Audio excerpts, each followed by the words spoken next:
지금 국제사회가 술렁이고 있습니다. 유엔 특별 세션에서 한 보고서가 공개되자 회의장이 정적에 휩싸였죠. 미국과 유럽 주요 언론은 즉각 반발했습니다. 의회 청문회까지 열렸고 보고서를 작성한 독일 학자에 대한 비난이 이어졌습니다. 그런데 다음 날 그 독일 학자가 기자들 앞에 나타났습니다. 그리고 단 한 문장을 남겼습니다. 1년이면 충분할 줄 알았습니다. 하지만 저는 지금 한국에서 10년째 살고 있습니다. 그리고 그는 그 자리에서 한국에서 10년간 직접 보고 겪고 기록한 기적 아닌 기적에 대한 상세 보고서를 공개했습니다. 저는 안톤 슐레겔입니다.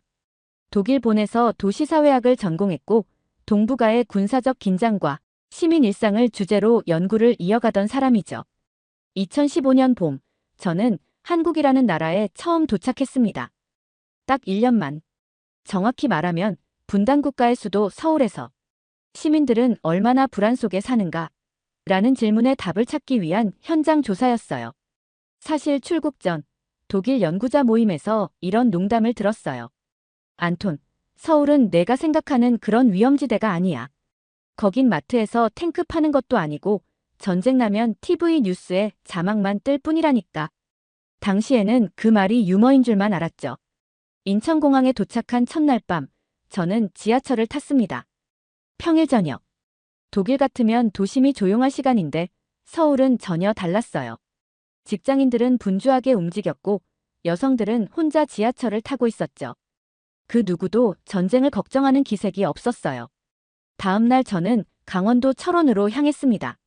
비무장지대를 조사하기 위해서였죠. 통일전망대에 도착했을 때 마침 군인들이 철조망 너머로 경계 근무를 서고 있었습니다. 망원경 너머로 보이는 북한 땅은 이상할 정도로 조용했어요. 그날 저녁 서울로 돌아오는 버스 안에서 머리를 세게 한 대 맞은 듯한 느낌을 받았습니다. 분단국가라는 말이 서류에만 존재하고 실제 삶은 그 정의를 철저히 무시하고 있었던 겁니다. 그 후 며칠간 저는 서울을 걸어 다녔어요. 경복궁, 광화문, 명동, 홍대. 그 어디에서도 분단국가의 분위기는 느껴지지 않았어요. 아니, 오히려 너무 평화로워서 어색했죠. 한국인 친구가 말했습니다. 매년 위기설 나와요. 근데 솔직히 이제 피곤해요. 그냥 살아야죠.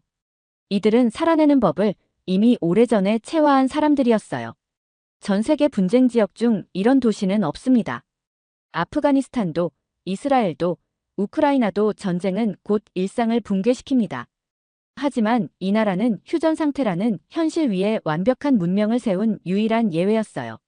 제가 머물던 연구소는 서울 마포구에 있었고 숙소는 종로 근처의 오피스텔이었습니다. 정말이지 말 그대로 시민들 틈에서 살아가는 생활이었죠. 그런데 이상했습니다. 거리에 군인은 보이지 않았지만 모든 게 군사작전처럼 움직이는 나라라는 인상을 받기 시작했거든요.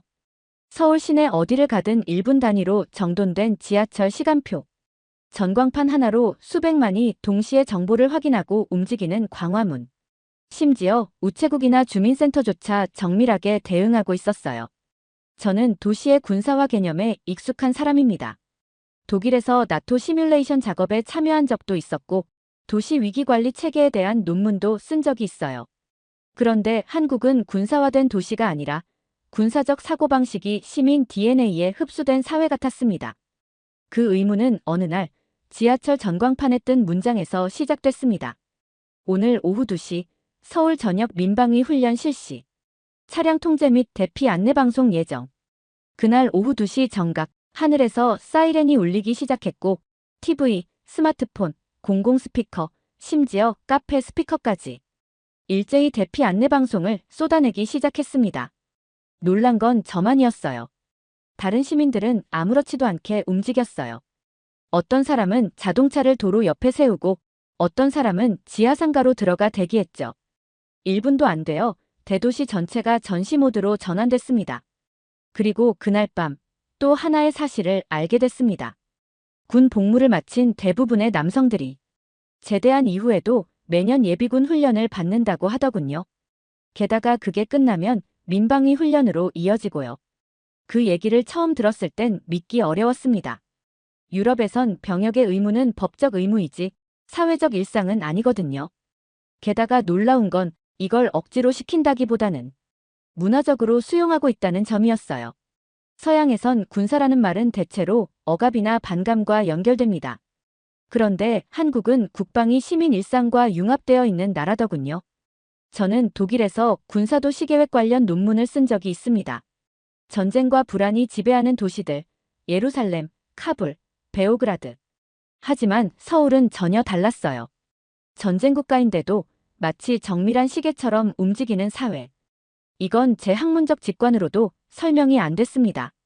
저는 이후 몇 달간 서울, 부산, 광주, 평택을 돌며 예비군 훈련소와 민방위 훈련 현장을 직접 관찰했습니다. 그곳에서 본 건 무장한 시민이 아니라 언제든 전환 가능한 사회 구성원이었어요. 그들의 표정은 결코 강압적이지 않았고 오히려 익숙함과 자부심이 섞여 있었죠. 그 당시 저는 이런 메모를 남겼습니다. 전쟁을 피하지 못한 민족이 살아남는 방법은 단 하나다. 전쟁을 일상에 흡수시키는 것. 한국은 전쟁을 막기 위해 국민을 군인으로 만들지 않았다. 대신 국민 전체를 전략의 일부로 만들었다. 한국은 어떻게 이런 복잡한 구조를 시민 삶 속에 녹여낸 걸까요? 그건 은행에서 송금 하나 하다가 깨닫게 되었어요. 독일에선 해외 송금을 하려면 서류가 꽤 번거롭습니다. 은행도 느릿하고 확인 전화도 오고 처리까지 하루 이틀 걸리죠. 은행 직원도 저를 안 쳐다보고 키보드만 보며 딱딱 처리했어요. 그때 든 생각이 이거였습니다. 지금 나와 대화하는 건 이 사람이 아니라 시스템이다. 며칠 뒤 신분이 필요한 일이 생겼습니다. 외국인 등록증에 오류가 있어 확인서를 받아야 했는데 구청에 갔더니 키오스크가 먼저 절 맞이하더군요. 더 놀라운 건 제 이름이 완벽하게 한글로 변환된 상태로 처리되고 있었다는 사실이었어요. 심지어 직원도 아무런 어색함 없이 제 외국인 번호를 입력했고 절 단 한 번도 불편하게 보지 않았죠. 그게 저는 너무 신기했어요. 그러다 어느 날 연구소에서 감기에 걸려 병원을 갔습니다. 건강보험이 어떻게 작동하나 궁금했죠. 진료를 마치고 계산할 때 깜짝 놀랐어요. 의사도 접수 직원도 제 국적이나 체류 자격을 따지지 않고 보험 처리되셨습니다라는 말 한마디로 모든 게 끝났습니다. 이런 나라 처음이었습니다. 시민을 구분하지 않고 당신이 이 시스템 안에 있다면 동일하게 보호하겠다는 철학. 지하철을 타면 출입문마다 열리는 시간이 동일했고 버스는 분 단위로 연동 위치를 보여줬으며 공공 와이파이는 거의 전국 어디서나 터졌어요. 저는 그걸 디지털 사회주의 같다고 표현했습니다. 모든 시민에게 똑같이 분배된 국가의 시간과 질서가 존재하니까요. 그리고 그 중심에는 단 하나의 코드가 있었어요. 주민등록번호. 이 번호 하나로 병원, 세금, 교육, 부동산, 은행, 보험, 공공서비스까지 전부 연결되어 있었죠. 유럽에선 이걸 감시의 도구라고 경계하지만 한국에선 이게 자동화의 기반처럼 느껴졌어요. 재난이 오면 문자로 위치 기반 알림이 오고 폭우가 오면 지하철이 사전에 통제되고 미세먼지 경보가 뜨면 실내 공공시설이 먼저 대응합니다. 사람이 요청하기 전에 시스템이 먼저 움직입니다. 이 나라는 사고가 아니라 예측에 반응하는 나라라는 걸 알게 됐죠. 그래서 저는 서울시청 자료를 파고들기 시작했습니다. 정말 이 모든 게 우연이 아닐까? 그런데 아니었습니다. 이미 2000년대 초반부터 UCT라는 개념으로 전국 단위 디지털 행정망이 구축돼 있었고 2010년을 전후해선 스마트 도시 전략까지 통합돼 있었어요. 저는 한국인 동료 교수에게 말했습니다. 이 나라는 민주주의 기반의 전시국가고 스스로 작동하는 디지털 국가예요. 그가 웃으며 이렇게 대답했죠. 그래서 세계가 따라하려 해도 못 따라오잖아요. 제가 한국에 온 지 6개월쯤 됐을 무렵 연구소 동료들과 포스코 견학을 간 적이 있습니다. 포항제철, 한국 철강의 심장이라고 불리는 곳. 거대한 용광로, 자동화된 공정, 정확히 움직이는 로봇 팔들. 그 광경은 산업혁명 이후의 유럽 공장과는 전혀 달랐습니다. 그런데 그 견학이 끝날 무렵 가이드가 무심코 한마디 던졌어요. 여긴 철광석 하나 안 나는 땅이에요. 원료는 전부 수입이죠. 저는 그 말을 놓치지 않았습니다. 잠깐만요. 그러면 철도 없는데 세계 6위 철강 수출국이라고요? 그는 대답했습니다. 우린 자원이 아니라 기술로 먹고 살아요. 한국은 석유도 없고 금도 거의 없고 석탄도 내지 못합니다. 땅은 좁고 인구는 밀집돼 있고 기후도 그리 온화하지 않아요. 도대체 이런 조건으로 어떻게 이 정도 국가가 가능했을까요? 답은 생각보다 단순했습니다. 이 나라는 없는 걸 보완하려는 힘이 강했고 그 보완 전략의 중심엔 항상 사람이 있었습니다.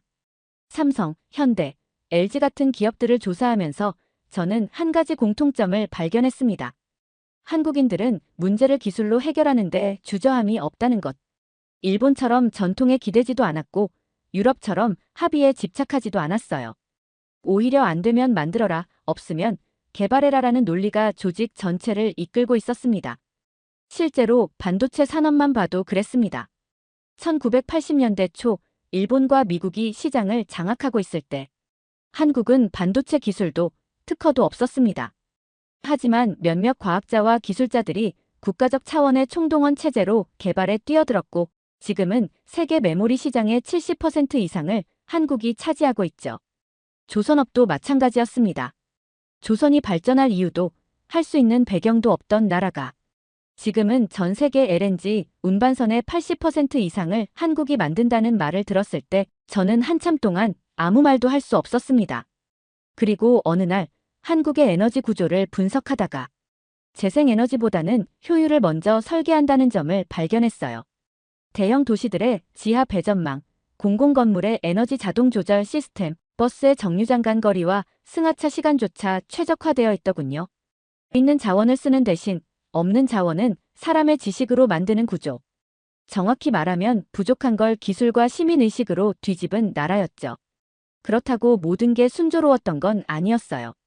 외환위기, IMF, 세계 금융위기, 일본의 수출 규제, 수없이 많은 외부 충격들이 이 나라를 흔들었지만 그때마다 한국은 스스로 방법을 만들어냈습니다. 반도체 소재 국산화, 방산 기술 역설계, 백신 생산 체계 전환까지 그리고 그걸 가능하게 한 건 국가도 아니고 기업도 아니고 결국은 한국인 특유의 쫓기듯 몰입하는 능력이었죠. 한국에 온 지 8개월쯤 됐을 때였어요.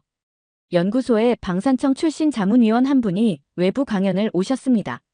주제는 기술 안보와 국가 생존 전략.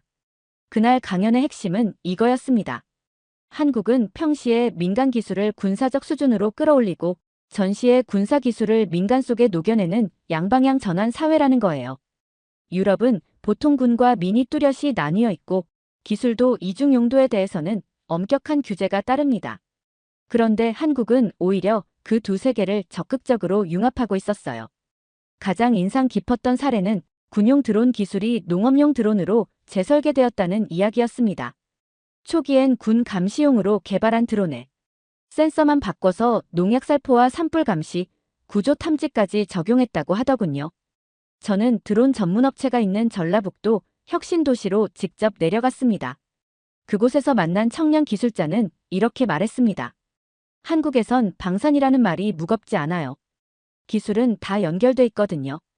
농촌 문제든 안보든 결국은 생존의 문제죠. 여기선 군사기술이라는 단어에 거부감이 없었고 오히려 생존 기술로 받아들이고 있었던 겁니다. 그러고 보니 정말 그랬습니다. 스공공 CCTV, 통합경보망, 수자원 모니터링 모두가 본래는 전시 대비용 기술이었지만 지금은 민간에 녹아 있었어요. 기술은 군대를 위해 개발됐지만 결국 그것을 국민이 쓰도록 설계한 사회. 그건 군국주의가 아니라 시민 생존주의였죠. 또 하나 기억에 남는 건 대학과 군이 직접 기술 협력을 한다는 점이었어요. 모 국립대 공대에는 실제로 방산기술연구센터가 있었고 학생들이 군사장비와 연계된 부품을 연구하고 있었죠. 그걸 기업이 납품받고 다시 국방부가 조율하는 구조. 서구에선 상상도 하기 힘든 거버넌스였어요. 위기 상황을 기다리지 않고 미리 기술로 막아두는 사회. 그러니까 방산이 따로 존재하지 않는 거예요. 특히 놀라웠던 건 이런 기술이 단지 실험에 그치지 않고 빠르게 상용화된다는 점이었어요. 정부, 기업, 연구소, 군이 하나의 생태계를 이루고 있었죠. 정보는 공유됐고 방향은 하나였습니다. 살아남는 것. 이 시스템을 바라보며 저는 한 가지 의문을 갖게 됐습니다. 이 나라는 왜 이렇게 기술에 집착하는가? 그 질문의 답을 찾으려다 생각보다 더 오래된 뿌리에 닿게 되었습니다. 한국 오기 전 저는 이 나라의 인터넷 속도가 빠르다는 건 알고 있었습니다. 인터넷 속도가 빠르다는 건 그냥 통신망이 잘 깔린 나라 정도로만 생각했죠. 하지만 이곳에 와서 한국이 미국 다음으로 직접 만든 나라였다는 사실. 그걸 알게 된 순간 제 연구 방향이 완전히 바뀌게 됩니다. 시작은 어느 날 연구소 동료가 우연히 던진 한마디였습니다. 너 전길남 박사 알아? 한국에서 인터넷 만든 사람. 처음 듣는 이름이었어요. 검색을 시작했죠. 그런데 점점 이상한 자료들이 눈에 들어왔습니다. 1982년 5월 미국 다음으로 인터넷망을 자체 구축한 나라 한국. 당시 세계에서 두 번째였습니다. 무슨 말이냐고요? 프랑스, 독일, 일본보다도 먼저입니다. 심지어 유럽은 아직 구식 프로토콜을 쓰던 시기였어요. 주인공은 전길남 박사였습니다. 미국에서 컴퓨터 공학 박사학위를 받고 귀국한 그는 국가적 통신망을 자력으로 개발하겠다는 목표를 세웠고 카이스트와 서울대, 그리고 정부 전산망을 직접 연결한 실험에 성공했어요. 이게 바로 지금의 한국 인터넷의 뿌리였던 거죠. 충격이었습니다. 그땐 아무도 IT 강국이라는 말을 쓰지 않았고 한국은 여전히 외국의 기술을 사오는 개발도상국이었습니다. 더 놀라운 건 그 이후입니다. 1990년대 정부는 전국민 정보화 사업이라는 거대한 국가 프로젝트를 밀어붙입니다. 고속도로보다 먼저 광케이블을 전국에 깔았고 학교마다 인터넷 교실이 설치됐으며 심지어 공무원 교육에도 이메일 사용법이 포함됐어요. 그리고 지금 한국은 전 세계에서 가장 빠른 평균 인터넷 속도를 유지하며 온라인 행정, 원격 진료, 실시간 수업, 디지털 행정문서, 심지어 군 복무 중 화상통화까지 모든 게 디지털로 연결된 나라가 됐죠. 이 나라에선 학교의 시험 성적도, 의사의 진료 기록도, 주민센터 민원 신청도 실시간으로 처리됩니다. 제가 유럽에 있을 때 겪은 공공기관의 번호표를 받고 길게 줄 서서 서류 내는 풍경은 여기선 20년 전 얘기처럼 들리더군요. 저는 디지털 문명의 핵심은 결국 사람이라고 결론을 내렸습니다. 기계가 아니라 그 기계를 전혀 거부감 없이 받아들인 국민들. 이 나라 국민들은 인터넷을 도구가 아니라 자신의 신체 일부처럼 쓰고 있었어요. 공공앱으로 교통카드 충전하고 부동산 실거래가를 검색해서 집을 사며 세금 고지서를 모바일로 받고 납부하는 나라. 지금 유럽이나 미국은 AI를 두려워하고 블록체인을 의심하고 빅데이터를 규제하려고 합니다. 하지만 한국은 이미 그런 기술들을 사회 속에 흡수하는 데 성공한 나라였습니다. 한국에 온 지 9개월쯤 되었을 무렵 서울시립대의 재난관리학 수업을 청강 중이었고 그날 강의 주제는 시민 참여형 환경 복구 사례였죠. 강의 자료 맨 앞에 이렇게 쓰여 있었습니다. 2007년 12월 대한민국 충청남도 태안군 시민 123만 명이 5일 방제 작업에 자원봉사로 참여했다. 저는 순간 눈을 의심했어요. 100만 명 넘는 인원이 그것도 아무 명령 없이 자발적으로 모였다고요? 교수님은 영상을 틀어주셨습니다. 까만 기름으로 덮인 바다, 형광색 우비를 입은 학생들, 장화도 없이 맨손으로 모래를 퍼올리는 사람들, 연예인, 군인, 회사원, 퇴직자들까지 줄을 서서 도착하고 있었죠. 그날 밤 저는 바로 태안 사건을 전면적으로 조사하기 시작했어요. 정확히 어떤 사고였는지, 왜 그렇게 많은 시민들이 모였는지. 사건은 이렇게 시작됐습니다. 2007년 12월 7일 충남 태안 앞바다에서 한 유조선이 충돌하며 기름 약 1만 2천 톤이 바다로 유출됐습니다. 반경 수십 킬로미터, 천혜의 해양 생태계가 순식간에 검은색으로 뒤덮였죠. 정부는 당황했고 군도 즉각 투입됐지만 역부족이었어요. 바로 그때 전국에서 자발적인 자원봉사자들이 몰려들기 시작했습니다. 누가 가르쳐주지 않아도 사람들은 줄을 서서 도구를 받고 조를 짜서 작업을 시작했어요. 숙소는 마을 회관, 식사는 마을 아주머니들이 제공했고 장갑이 부족하면 본인의 겨울 장갑을 벗어 사용했죠. 대학생들은 태안 가는 봉사버스를 스스로 조직했고 인터넷에는 장화 나눔합니다. 기름 묻은 옷 세탁해드립니다. 같은 게시글이 올라왔습니다. 외신 기자들도 이 상황을 믿지 못했습니다. 정부가 시켰느냐, 대가가 있었느냐? 답은 아니오였습니다. 이 나라는 위기 앞에서 국민 스스로가 통제 없이 집단으로 움직일 수 있는 사회였던 겁니다. 그리고 그 결과는 정말 놀라웠어요. 전문가들은 최소 5년이 걸릴 것이라던 해양 복구 작업이 불과 2달 만에 생물들이 돌아오고 1년 반 뒤엔 돌고래가 출몰하는 수준으로 회복됐습니다. 이건 기술이 아니라 집단 행동이 이룬 복구의 기적이었습니다. 한국은 위기 때 사람을 대피시키는 게 아니라 사람이 직접 위기 현장으로 향하는 나라라는 걸 그때 처음 느꼈습니다. 이게 가능했던 이유는 우리는 남이 아니다라는 인식이 모든 사람의 마음속에 살아있었던 거예요. 그 이후 저는 이 사건을 비공식적 국가 동원이라는 개념으로 학문화하기 시작했습니다. 서구에선 상상할 수 없는 일입니다. 재난이 나면 먼저 손가락질부터 하죠. 정부는 어디 있느냐? 누구 책임이냐? 보상은 얼마냐? 하지만 한국은 묻지 않았습니다. 그저 무너진 현장으로 발을 디뎠고 손을 내밀었고 나라가 아니라 우리를 복구하기 시작했어요. 그게 바로 제가 9개월 만에 발견한 한국이라는 시스템보다 더 위대한 한국인이라는 존재였습니다. 그 이후로 저는 정책이나 기술이 아닌 이 국민들이 만들어낸 풍경 자체에 관심을 갖기 시작했습니다. 연구기간이 끝나갈 무렵 서울의 마지막 봄을 기록하던 어느 날이었습니다.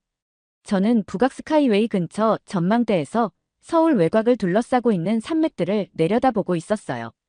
처음엔 전부 자연 그대로인 줄 알았습니다.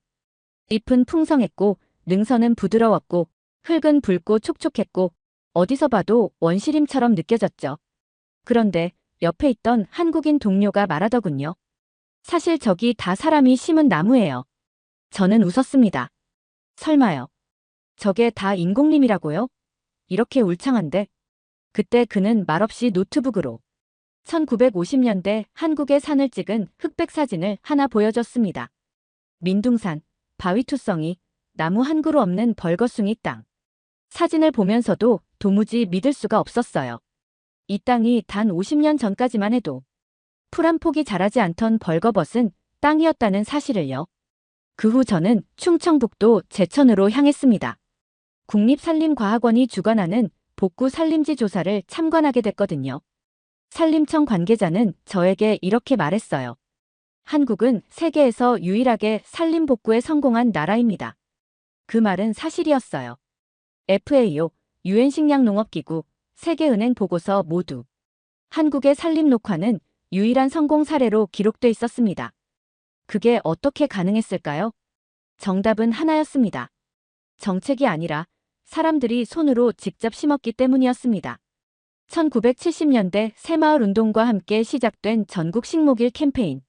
학생들은 교복바지 밑단을 걷고 산에 올라 나무를 심었고 군인은 제초 작업을 했고 주부들은 집에서 묘목을 키워 뒷산에 옮겨 심었죠. 심지어 국가는 벌채 금지법을 만들어 나무를 베는 것조차 엄격히 통제했습니다. 사람들은 연탄을 떼며 겨울을 났고 나무를 훔치면 산림 파괴범이라며 마을에서 손가락질 받았습니다. 이건 민족 전체가 한 세대에 걸쳐 숲을 되찾는 프로젝트였던 겁니다. 생태 복원이 아니라 정신 복원이었어요. 저는 강원도 어느 산림 홍보관에 걸려있던 문장을 잊지 못합니다. 나무는 천천히 자라지만 나무를 심은 마음은 아주 빠르게 전해집니다. 한국은 그렇게 숲을 되찾았습니다. 그리고 그 숲은 지금 폭우를 막고 미세먼지를 정화하고 산불에 대비한 방어선이 되어 있었어요. 한반도는 지정학적으로 너무나 취약한 땅입니다. 산이 많고 계절은 극심하고 평야는 적어요. 하지만 이 나라는 그 약점을 숲으로 덮었습니다.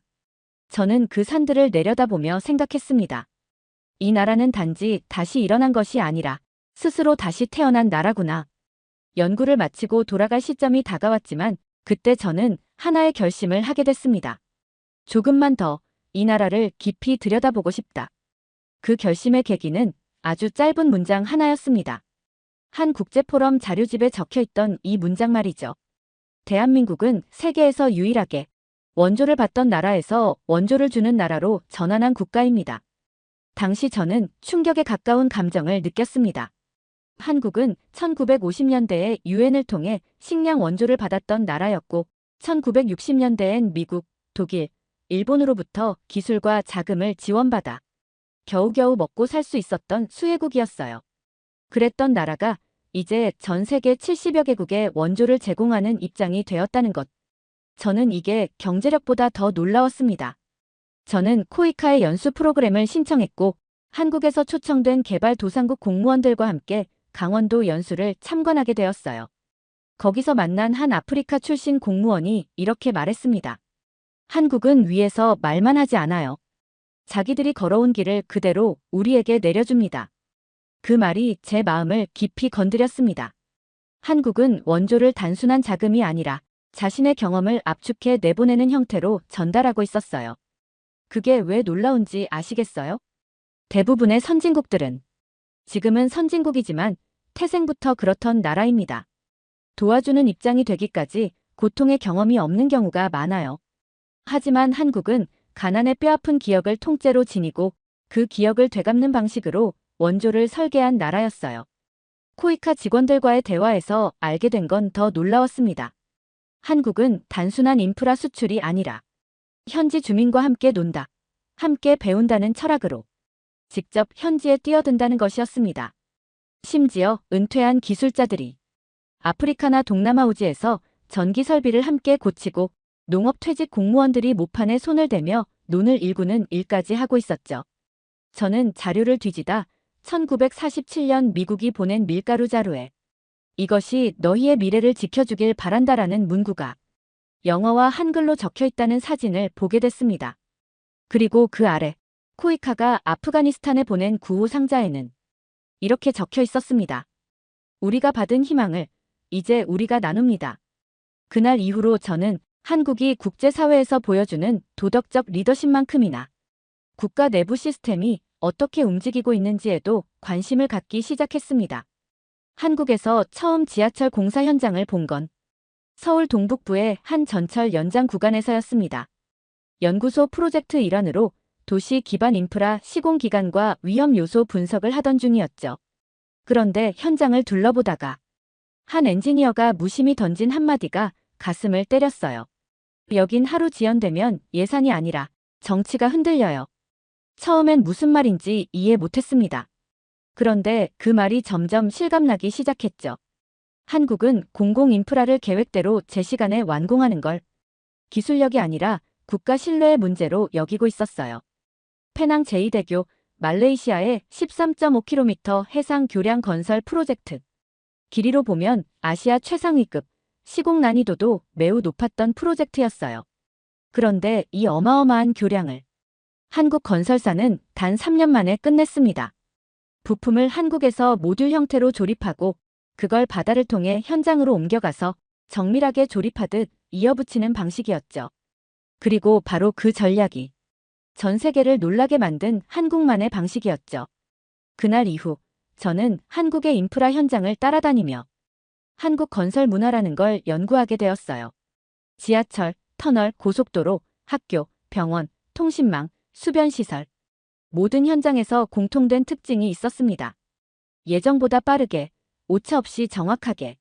제가 확인한 데이터 중엔 어느 지방도시의 소방센터가 착공 후 114일 만에 완공된 사례도 있었어요. 그것도 지하 1층, 지상 5층 규모 건물 말이죠. 저는 이걸 한국인들이 성격이 급해서 그런가 라고 넘기지 않았습니다.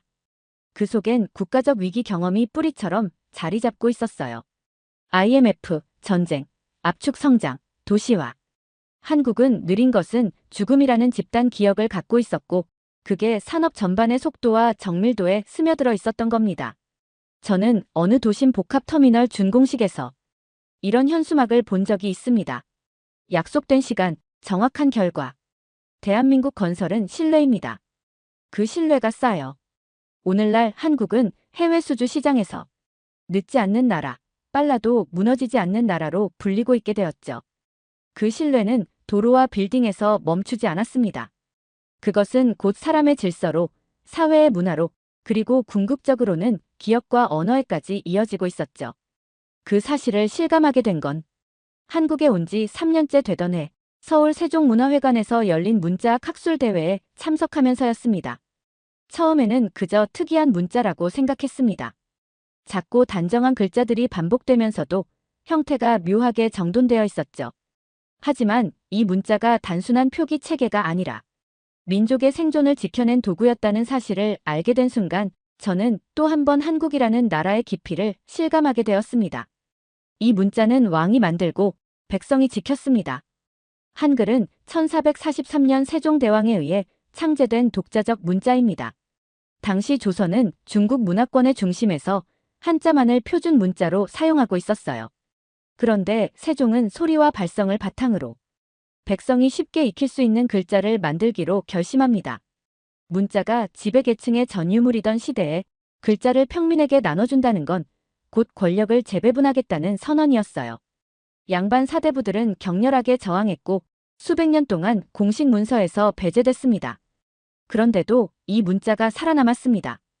바로 백성들이 입으로, 손으로, 마음으로 이 글자를 지켰기 때문입니다. 저는 곧 간송미술관을 찾았습니다. 거기엔 유네스코 세계기록유산으로 지정된 훈민정음 해례본이 보관돼 있었죠. 이 문서를 끝까지 지켜낸 것도 한 사람의 사비였고 해방 후에도 이걸 지키기 위해 문화재 밀수범들과 싸웠던 사람들 역시 민간인이었죠. 나라가 식민지가 됐을 때 총이나 칼 대신 문자를 숨겨 지켰다는 사실은 서구의 어떤 저항사에서도 보기 힘든 형태였습니다. 더 놀라운 건 한글은 단지 생존한 게 아니라 진화하고 확대되고 디지털 문명까지도 주도하고 있다는 점이었습니다.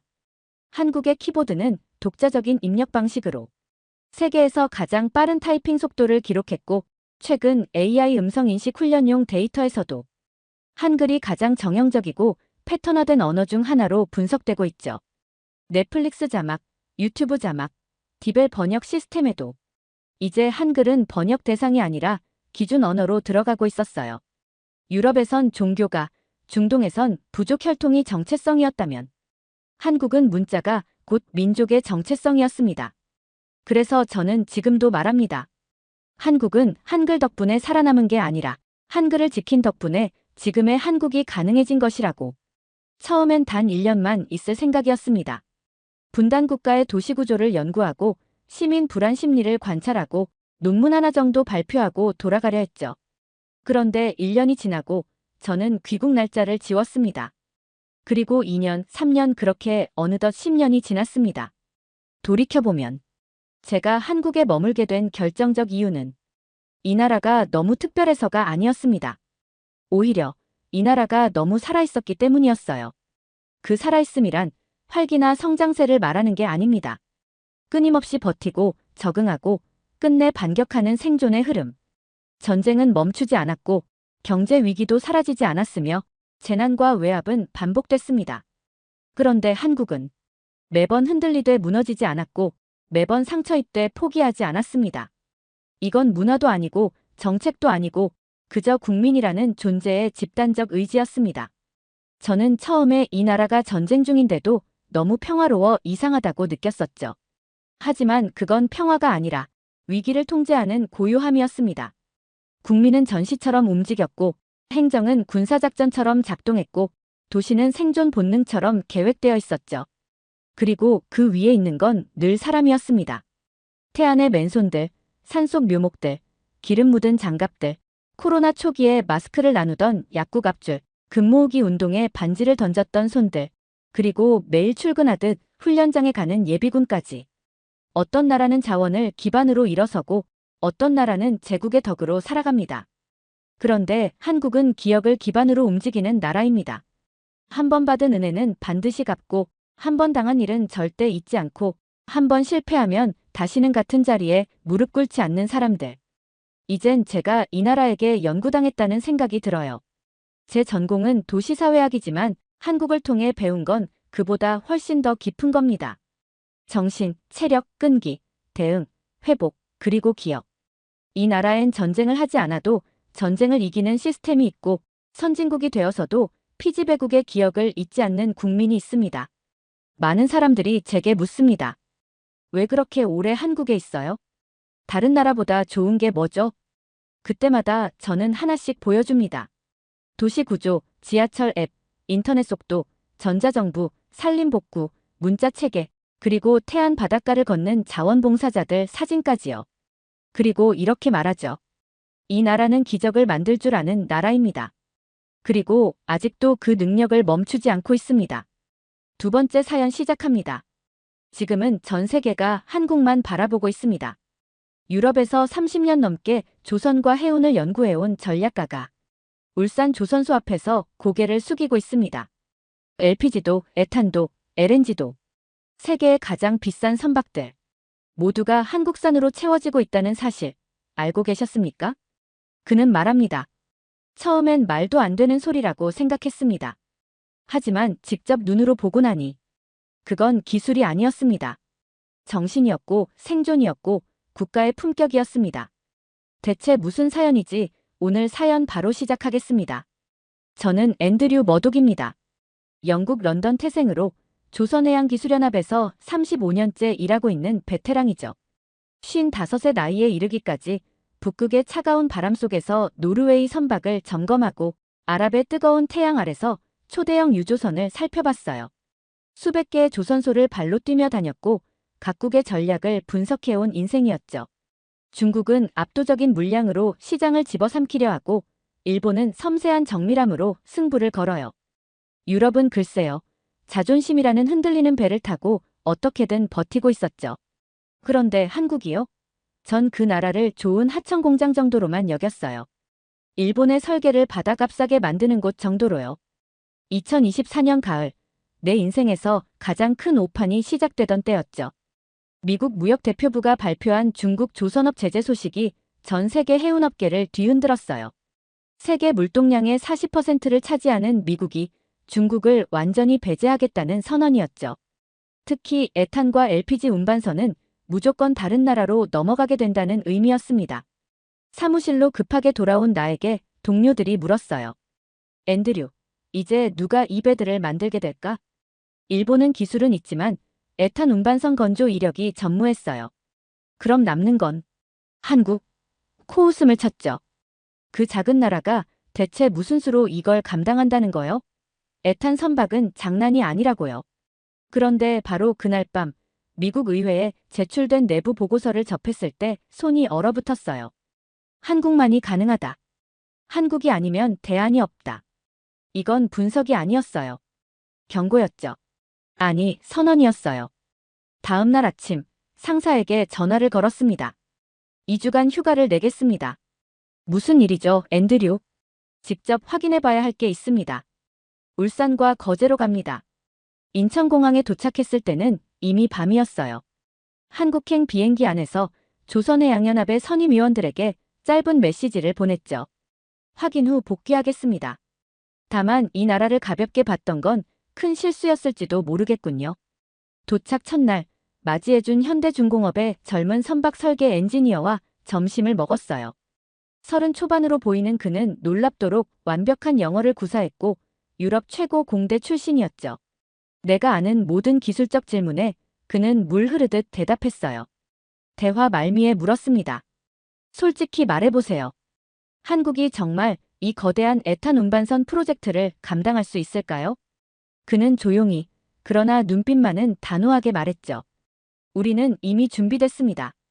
다만 세계가 아직 그걸 모를 뿐이죠. 그 말 한마디에 등골이 서늘해졌어요. 그의 눈빛에는 의심이나 두려움이 없었거든요. 마치 내일 일어날 일을 이미 다 알고 있는 것 같은 그런 확신이 있었죠. 미국이 중국을 제재한다고 발표했을 때만 해도 형식적인 조치쯤으로 생각했습니다.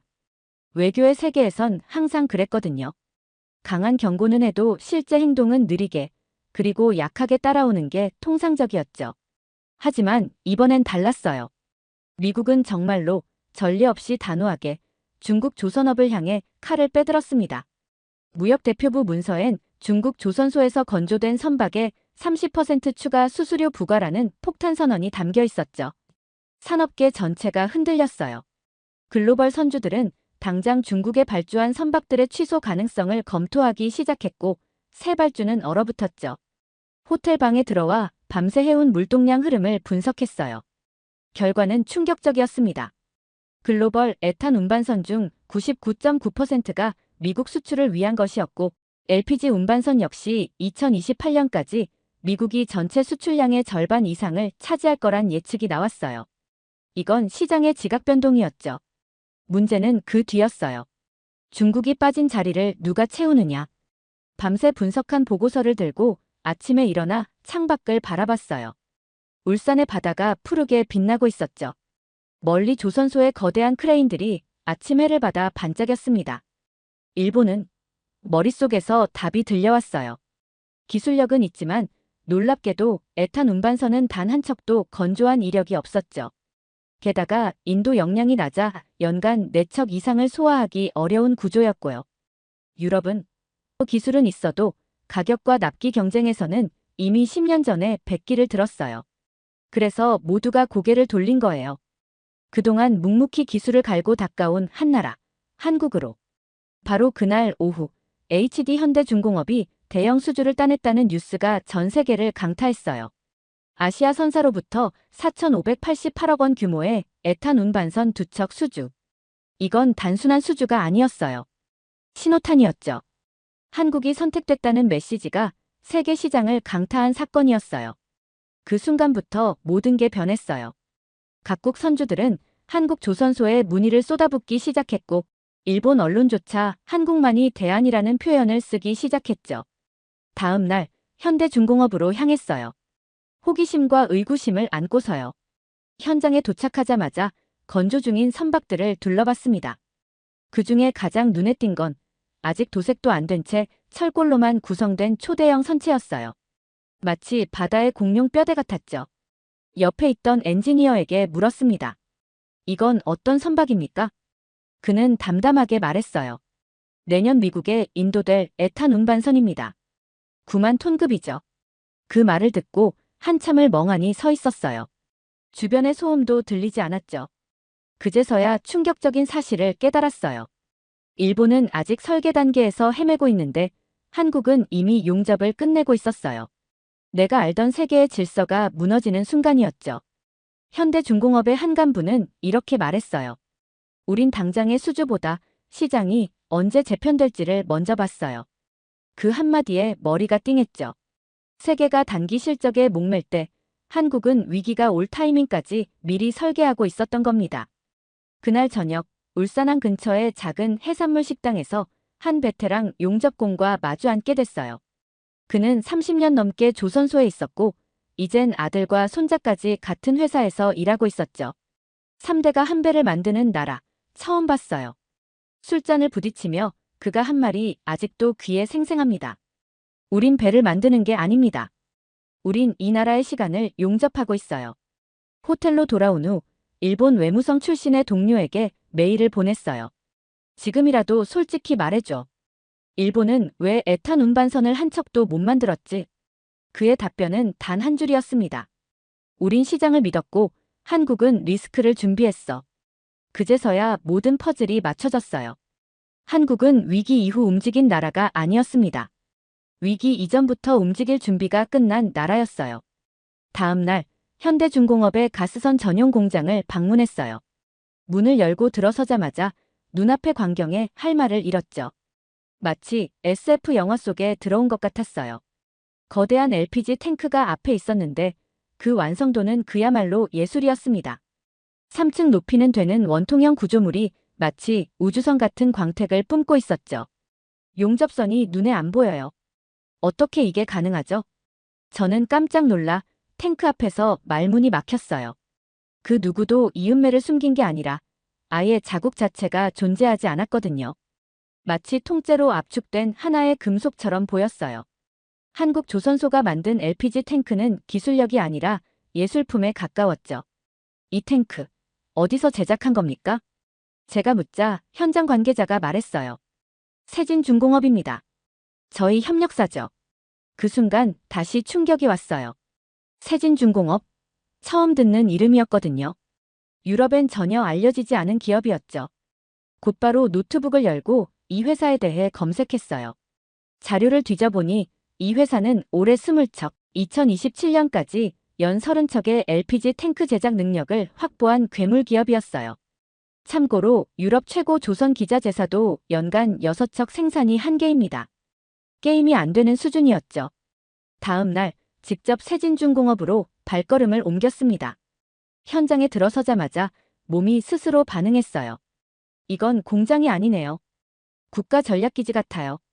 생산 라인은 정적이었지만 기계음과 사람 손이 만들어내는 긴장감은 마치 잠수함 내부의 작전실처럼 느껴졌어요. 작업자들은 서로 말도 안 섞으면서 자기 위치에서 단 1mm도 흔들림 없는 작업을 이어갔죠. 그 눈빛에 담긴 건 직업 정신이 아니라 우리 손끝이 국가의 약속이다라는 절박함이었어요. 유심히 보고 있자 한 엔지니어가 다가와 이렇게 말했어요. 우린 유럽처럼 로열티에 기대지 않아요. 매 순간 우리 손으로 최고를 증명해야 살아남는 구조죠. 그 말을 듣고 나니 유럽 기자재 업체들이 디자인 도면 하나 바꿀 때마다 6개월이 걸리는 게 갑자기 부끄러워졌어요. 한국은 설계부터 생산, 납품까지 모든 과정을 하루 단위로 나누어 측정하고 있었죠. 울산 현장을 떠나며 비행기에서 데이터를 열람했어요. 시장 조사기관 클락슨 리서치의 2024년에서 2027년 조선업 수주 및 인도 계획 보고서였죠. 처음엔 아무 기대 없이 봤어요. 그런데 스크롤을 넘길수록 손끝이 얼어붙기 시작했죠. 2027년까지 한국은 단일 국가 기준 에탄 운반선 11척 인도 예정. 중국은 23척. 일본은 0척. 그런데 수익성과 신뢰성 항목에선 한국이 전 부문 1위였습니다. 더 놀라운 건 가스선 인도량 52척 중 43척이 한국 제작이라는 문장이었어요. 그건 시장 전체의 중심이 이미 한국이라는 뜻이었죠. 비행기 안에서 급히 과거 데이터를 다시 모조리 재검토했어요. LNG 운반선, VLCC, 초대형 컨테이너선, 드릴십. 모든 고부가가치 선박 시장에서 한국은 수주량, 납기율, 결합률, 보험료 지표까지 올 클리어 상태였어요. 심지어 팬데믹 기간에도 납기 연기율이 5%를 넘은 적이 없었어요. 이건 산업이라기보단 시스템에 가까운 수준이었죠. 가장 충격받은 지점은 납기일 보장률 항목이었어요. 2021년에서 2024년까지 한국의 조선소는 계약된 납기일보다 평균 11일 앞서 인도했어요. 반면 일본은 평균 33일 지연, 중국은 무려 67일 지연. 그 차이를 보고 한참 동안 말을 잃었어요. 이건 경쟁이 아니라 다른 차원의 작동 방식이구나. 왜 그런지 알고 싶어 견딜 수가 없었어요. 그래서 한국으로 돌아가 HD 현대중공업에서 스케줄링 팀장 한 분과 대화를 나눴죠. 그가 조용히 제게 보여준 건 단 하나의 엑셀 시트였어요. 그 시트 안엔 각 파트별 조립시간, 자재 입고 일정, 용접 예상 오류율, 기상 변수까지 초 단위로 계산된 시뮬레이션이 18개월치나 깔려 있었죠. 그는 담담히 말했어요. 우린 불확실성을 계산에 넣습니다. 한마디로 한국은 문제 생기면 대처하는 나라가 아니라 문제가 생길 시간까지 미리 계산해서 그 전에 끝내는 나라였어요. 그게 수치에 나타났고 세계는 그 수치에 굴복하고 있었던 겁니다. 런던으로 돌아가 정리한 자료를 조선해양연합 이사회에 보고하던 날 나이 지긋한 위원 중 한 명이 핀잔을 주듯 물었어요. 앤드류, 자네는 왜 그렇게 한국에 대해 말을 아꼈던 거요? 자네가 이런 말을 할 줄은 정말 몰랐네. 조용히 답했어요. 내가 몰랐던 게 아니라 그들이 보여주지 않았던 겁니다. 그들은 자랑하지 않고 그냥 숫자로 증명하고 있었습니다. 이사회는 침묵했고 마지막 보고서 하단에 이렇게 적었습니다. 기술은 과장할 수 있다. 품질은 포장할 수 있다. 그러나 수치는 진실만을 말한다. 그리고 그 진실의 주인공은 지금 한국이다. 수치를 본 뒤부터 머릿속이 복잡해졌어요. 도대체 이게 어떻게 가능한 일일까요? 한국은 자원도 부족하고 땅도 좁고 인건비도 싸지 않아요. 게다가 미국이나 유럽처럼 오랜 제국주의 경험으로 축적된 자본도 없죠. 그런데 지금 전 세계에서 가장 까다로운 선박을 가장 많이, 가장 빠르게, 가장 완벽하게 만드는 나라가 바로 이 나라라는 겁니다. 말이 안 되는 일이었죠. 풀리지 않는 이 질문을 안고 며칠 뒤 다시 한국으로 날아갔어요. 현대중공업 본사에서 한 중견 관리자와 미팅을 하게 됐죠. 그의 명함은 평범했지만 대화는 전혀 평범하지 않았어요. 단도직입적으로 물었죠. 솔직히 말씀해 주십시오. 이 성과 어떻게 만들어진 겁니까? 다른 나라들과 다른 점이 뭡니까? 그는 웃지도 않고 대답했어요. 우린 실패할 수 없었습니다. 우리가 만드는 건 배가 아니니까요. 그 말의 의미를 이해하는데 시간이 좀 걸렸어요. 그가 덧붙였죠. 우린 항상 전 세계가 우릴 의심할 거라고 예상합니다. 그러니까 증명해야 했죠. 우리 손으로, 결과로. 그 순간 제 머릿속에 번개처럼 스친 단어가 있었어요. 절박함이었죠. 한국의 조선업은 산업이 아니었어요. 그건 국가 생존의 마지막 방어선이었죠. 과거 외환위기, 금융위기, 코로나까지 수차례의 위기 속에서 이 나라가 끝까지 놓지 않았던 것, 그게 바로 산업 기반이었고 그 중심에 조선이 있었던 겁니다. 울산의 한 기술자는 이렇게 말했어요. 조선소는 우리한텐 공장이 아니라 생명줄이에요. 우리가 무너지면 나라가 흔들립니다. 그 말이 수사가 아니라는 걸 믿게 됐어요. 놀라운 건 그가 퇴근 후에도 유튜브로 조선 관련 해외 강연을 본다고 했어요. 배우지 않으면 밀려요. 우리에겐 뒤처질 여유가 없습니다. 이건 기술 이전의 태도였죠. 이 나라는 기술 이전의 각오부터가 달랐어요. 마침내 깨달았어요. 이 나라에선 국민과 기술이 한 방향을 보고 움직이고 있었죠. 정치, 사회, 교육, 심지어 시민의식까지 우리는 할 수 있다가 아니라 우리는 반드시 해내야 한다는 공통된 긴장감이 있었어요. 그날 밤 현대중공업 마이스터 프로그램 출신의 30대 엔지니어에게 술자리에서 이런 질문을 했어요. 혹시 실패할 수도 있겠다는 생각은 안 드십니까? 그렇게 많은 책임을 진다는 게 부담스럽지 않나요? 그는 아주 조용히 그러나 단단한 눈빛으로 이렇게 말했어요. 그런 말은 우리나라에선 입 밖으로 꺼내면 안 되는 말입니다. 그 대답에 할 말을 잃었어요. 유럽에서 그 나이의 엔지니어들은 균형 잡힌 삶을 말하죠. 그런데 이곳에선 균형보다 책임을 먼저 말했어요. 한국을 떠나기 전 마지막 날 노르웨이 출신의 한 유명 선주와 우연히 만났어요. 그는 방금 한국 조선소와 계약을 마치고 나오는 길이었죠. 그가 커피를 마시며 던진 한마디가 제 심장을 후벼 팠습니다. 아무리 비싸도 한국이 제일 안전하죠. 가격도, 납기도, 거리도 다 감안하고도 결국 한국이라고 말하는 그 한 줄이 이 나라가 지금 어떤 존재인지를 말해주고 있었어요. 원래 조선 발주는 단순하지 않아요. 선주는 언제나 단가, 납기, 리스크를 저울질하죠. 그래서 저렴한 중국으로 향하기도 하고 신뢰성을 중시하면 유럽이나 일본을 선택하기도 합니다. 그런데 요즘은 이 공식이 무너졌어요. 선주는 무조건 한국부터 물어본다. 이 말이 이제 업계의 불문율이 됐죠. 왜일까요? 가장 먼저 떠오른 건 납기 신뢰도였어요. 아무리 스펙이 좋고 가격이 낮아도 배를 제때 인도 못하면 선주는 손해가 아니라 파산을 맞아요. 두 번째는 결합률이었어요. 중국 조선소에서 출항한 선박은 평균 3년 이내에 수리 요청이 들어와요. 일본은 평균 6년. 그런데 한국은 10년 이상 무결함으로 운항 중인 사례가 수두룩했어요. 하지만 진짜 이유는 따로 있었어요.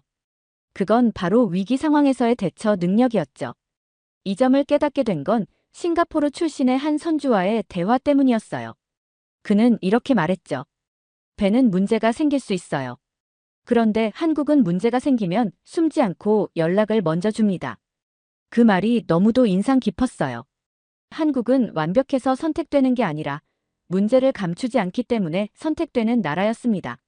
실제로 한 에탄 운반선 탱크에 미세한 진동 문제가 발생했을 때 한국 조선소는 현장팀을 미국까지 파견해 48시간 만에 원인을 잡고 수정했어요. 보고를 받기 전 이미 수정이 끝나 있었다는 건 이 나라가 신뢰를 계약이 아닌 의무로 여기고 있다는 뜻이었죠. 한국에 머무는 동안 한중동 바이어가 한국 조선소와 미팅을 마치고 이런 말을 남겼어요. 이 나라는 배를 잘 만드는 게 아니라 배를 믿고 맡길 수 있게 만드는 나라입니다. 그 어떤 것보다도 제게 가장 깊은 감동을 준 건 한 노년의 기술자와의 만남이었어요. 그는 40년 넘게 조선소에서 일했다고 했죠. 그분을 탱크 내부에서 만났을 때 그분의 눈빛이 아직도 생생하게 기억납니다. 선생님은 왜 아직도 정년이 지났는데 일을 하세요? 했더니 그분이 잠시 손을 멈추더니 말씀하셨어요. 아버지가 6.25 때 전쟁에 나가셨어. 돌아오지 못하셨지. 이곳은 우리 아버지 같은 분들이 지킨 나라야. 그렇다면 내가 이 나라를 위해 뭘 해야 하나? 그건 내가 가장 잘하는 일을 끝까지 하는 거지. 그 말씀에 가슴이 뭉클했어요. 이 노인의 손끝에는 기술이 아니라 세대를 넘어 이어지는 자부심과 책임감이 담겨 있었죠. 그런 장인 정신이 한국 조선업의 진짜 비결이 아닐까 싶었어요. 저는 배를 수없이 봤습니다. 노르웨이의 강철 괴물, 독일 함부르크의 군함, 중국의 물량 선단, 일본의 정밀함. 그런데 이상하게도 한국 울산의 조선소를 둘러보던 그날만큼은 배를 보고 있다는 느낌이 들지 않았어요. 그날은 늦은 오후였어요. 햇살이 강철 선체를 붉게 비추고 있었고 해풍 속에 섞인 쇳내가 피부를 타고 들어왔죠. 공장엔 엔진 소리, 용접기 불꽃, 사람의 걸음. 그 모든 게 거대한 오케스트라처럼 들렸어요. 그리고 그 순간 전율이 왔어요. 이건 산업이 아니라 의식이었어요. 선체 안으로 들어섰을 때였어요. 50대 중반쯤 돼 보이는 작업자가 거대한 탱크 내부에서 땀범벅이 된 채 용접을 하고 있었죠. 무심코 물었어요. 이거 언제까지 마감이죠? 그가 고개를 들고 답했어요. 내일까지요. 그런데 오늘 끝내야죠. 내일은 선주가 이 안을 봐야 하니까요. 계획보다 빨리 끝내겠다는 의지가 아니라 누군가가 자기를 신뢰한다는 사실에 대한 책임감이 느껴졌어요. 그는 덧붙였어요. 이 배가 바다에 나가면 우린 그 안에 함께 있는 거예요. 그래서 허투루 못하죠. 밖으로 나오니 해가 지고 있었습니다. 그리고 선박 한 대가 서서히 진수되고 있었어요. 그 선박이 바다로 미끄러져 나가는 장면을 보며 전 눈을 뗄 수가 없었어요. 수천 톤짜리 쇳덩이가 아니라 마치 국민의 의지, 한 나라의 역사, 그리고 가족들의 생계가 하나의 몸체로 묶여서 바다로 나가는 느낌이었어요. 그 장면을 멀찍이 바라보던 어떤 노인이 말했어요. 저 배는 우리 마을 전체가 만든 겁니다. 우리 아들, 사위, 이웃, 친구. 이 나라는 조선소가 아니라 혼이 움직이는 장소를 만든 겁니다. 기술도 설계도 자본도 중요하죠. 하지만 그 모든 걸 하나로 묶는 건 이 국민들의 정신력이었어요. 다시 유럽에 돌아가면 뭐라고 설명할 수 있을까요? 한국은 배를 잘 만든다라고요? 아니요, 그건 너무 가벼운 표현입니다. 한국은 자국민의 땀과 생명을 운반할 책임을 배에 새기는 나라였어요. 그날 밤, 제 보고서엔 이런 문장이 쓰였습니다. 한국의 조선소는 배를 만드는 곳이 아니다. 국가의 기억을 용접하고 국민의 생존을 용기에 담고 그 위에 희망을 얹어 바다로 띄우는 곳이다. 이곳에선 정신이 흘러내린다. 울산을 떠나던 마지막 날, 항만 끝 벤치에 앉아 있었습니다. 선박 하나가 천천히 출항하고 있었죠. 가스선이었습니다. 선체에는 큼지막하게 메이드 인 코리아라는 문구가 새겨져 있었고 바닷바람은 그 문장을 부드럽게 흔들고 있었어요. 그 모습을 바라보며 저는 스스로에게 물었습니다. 이제 이 나라는 어디까지 가게 될까? 전통적으로 조선업의 중심은 유럽과 일본이었습니다. 중국은 물량을, 유럽은 기술을, 일본은 전통을 자랑했죠. 그 사이에서 한국은 늘 중간쯤에 위치한 듯 보였습니다. 하지만 지금 세계는 한국을 중심으로 다시 배열되고 있습니다. 미국이 중국 조선업을 제재한 그 순간 전 세계 선주들은 동시에 한국을 바라봤습니다. 단지 대체 공급처로가 아니라 가장 믿을 수 있는 파트너로. 수치가 말해줍니다. 2027년까지 글로벌 가스선 수주 중 약 70%가 한국으로 몰릴 것으로 예측되고 있습니다. 일본은 여전히 건조 이력이 0이고 중국은 선주들의 보험료 부담과 안정성 이슈로 멀어지고 있죠. 결국 이 거대한 조선의 세계에서 한국만이 선택이 아닌 필수가 되어가고 있는 겁니다. 저는 이번 출장 전까지 한국이 잘한다는 말을 수십 번 들었지만 믿지 않았습니다. 하지만 지금은 단언할 수 있어요. 이 나라는 선박을 만들지 않습니다. 표준을 만들고 있습니다. 그리고 그 표준이 지금 전 세계를 이끌고 있습니다. 한편으론 이런 생각도 들었습니다. 한국은 왜 이렇게까지 해야 했을까요? 그 답은 아주 단순했습니다. 이 나라에겐 포기라는 선택지가 존재하지 않았기 때문이죠. 실패를 겪어도 외면을 당해도 이 나라는 다시 일어나 자신이 가진 최후의 기술에 집착했고 결국 그것으로 세계의 판을 갈아엎었습니다. 한 선박 발주업체 CEO는 저에게 이렇게 말했습니다. 한국은 절대 한 번만 하지 않습니다. 한 번 한 걸 100번 똑같이 해내죠. 그게 가장 무서운 능력입니다. 맞습니다. 이건 노력이나 운이 아니라 반복 가능한 완성의 영역입니다. 이 나라의 강함은 단발적인 성과가 아니라 지속 가능한 믿음이었습니다. 런던에 돌아가는 비행기 안에서 저는 마지막 보고서를 썼습니다. 그리고 보고서 맨 마지막엔 이렇게 적었습니다. 지금 세계는 한국의 바다를 건넌다. 선박은 핸드오버 되었지만 그 위엔 한국인의 시간, 땀, 혼, 그리고 다시는 침몰하지 않을 국가의 자존심이 함께 떠 있다. 이 바다는 더 이상 국제 해양이 아니다. 이제 이 바다는 한국의 것이다. 영상 일부는 무료 영상 소스를 활용했으며 편집 및 내용 구성은 감동탐험이 직접 진행했습니다. 사연 이야기가 좋았다면 구독과 댓글로 남겨주세요. 더 재미있는 사연으로 돌아오겠습니다. 이상 감동탐험이었습니다.